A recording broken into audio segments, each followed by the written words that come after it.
Iran sets conditions for ending tit for tat with Israel.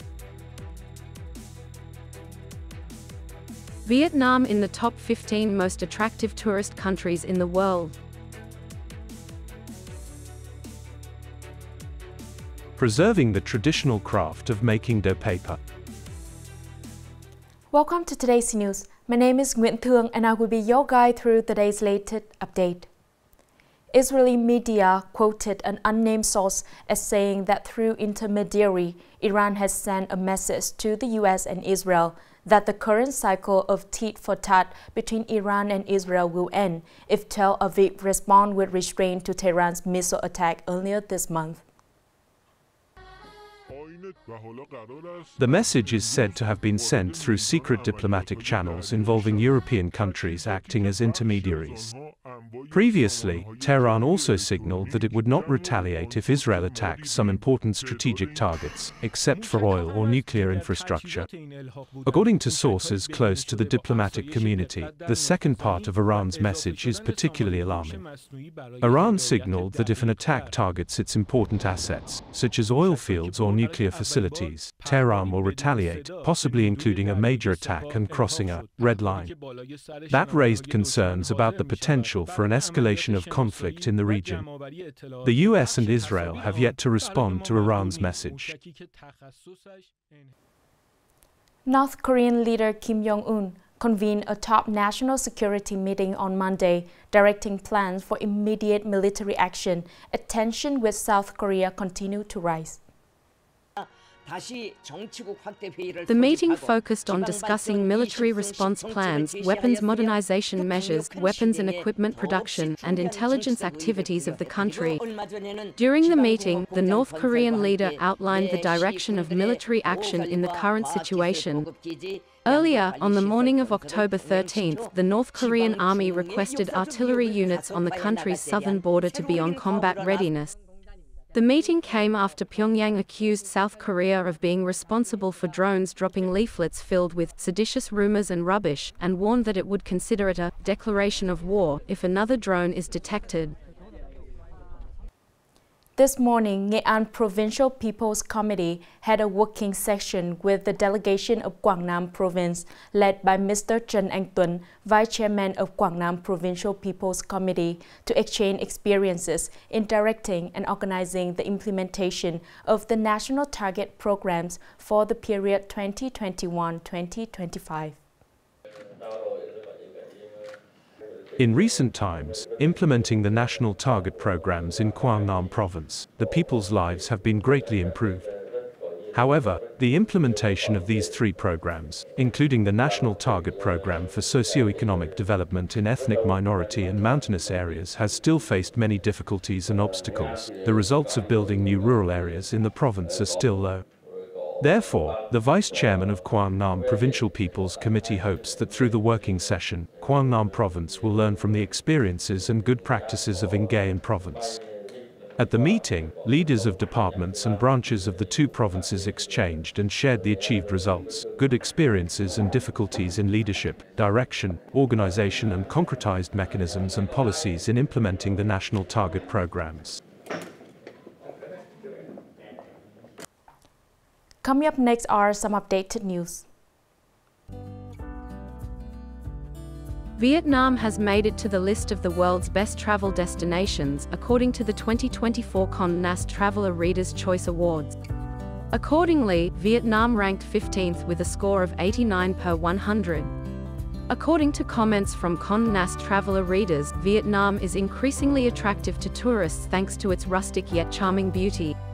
The ranking of the 20 best countries in the world this year was announced based on the evaluation results of more than 575,000 votes from readers, who evaluated their travel experiences in each country based on criteria such as culture, landscapes, tourism services and infrastructure.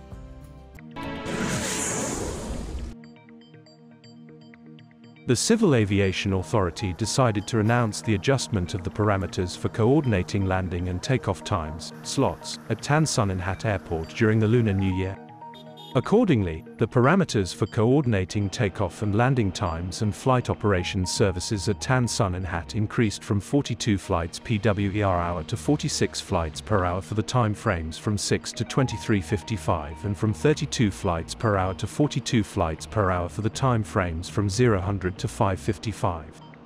The increase in coordination parameters will also create conditions for airlines to supplement, increase exploitation, and increase the supply of seats on routes, thereby being able to provide many air tickets at cheap and reasonable prices.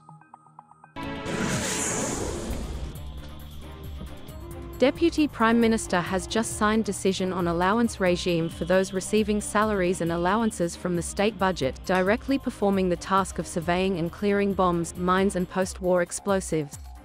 Accordingly, the allowance regime for those directly surveying and clearing bombs, mines and post-war explosives is increased from 180 Vietnamese dongs, 00 per person per day to VND 350,000 per person per day to overcome current shortcomings and be suitable to the practical situation, promptly motivate and encourage soldiers, defense workers, defense officials, cadres, civil servants and public employees receiving salaries and allowances from the state budget to overcome all difficulties and successfully complete assigned tasks.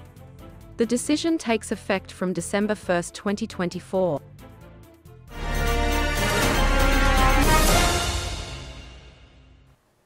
Nghi Phong Commune, Nghi Lộc District is a rural area which is famous for its traditional craft of making giò paper.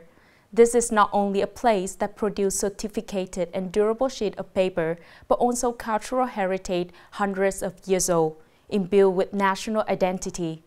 However, this craft village is facing many challenges in the face of change of time. Giò paper is a unique type of handmade paper with a long history in Vietnamese culture which has been preserved and developed by the people of Nghi Phong Commune, Nghi Lộc District, in Nghệ An Province. Through many generations, the craft of making giò paper here has become a cultural symbol, but also faces many challenges in the era of industrialization. Few young people today follow this traditional profession because the products are rarely consumed and the price is low. The process of making giò paper requires meticulousness, dexterity and patience through many different stages. From taking the bark of the giò tree, soaking it in water, cooking it, to pounding it and rolling it into paper, each step retains the traditional craftsmanship. My family still tries to maintain the traditional craft, even though the products sold are still low.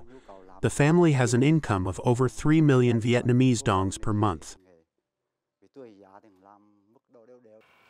Previously, in Nghi Phong Commune, there were more than 130 households following the craft, but up to now, only about 4 households have continued to do the craft. Despite its long-standing cultural value, the giò paper-making profession is currently facing many difficulties.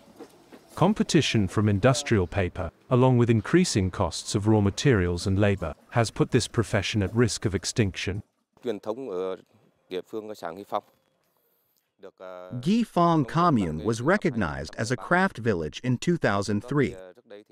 Previously, many households in the village produced giò paper, but now consumption is limited so few people follow the profession.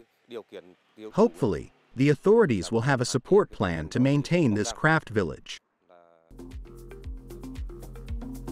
Despite facing many challenges, the passion and pride in the traditional craft still helps the giò paper craftsmen in Nghi Phong persevere in maintaining the craft. Currently, giò paper is not only used in the fields of culture and art, but also opens up many business opportunities. Many handicraft products and paintings made from giò paper have gradually affirmed their position in the domestic and international markets. That is the end of today's news. Thank you for watching and see you next time.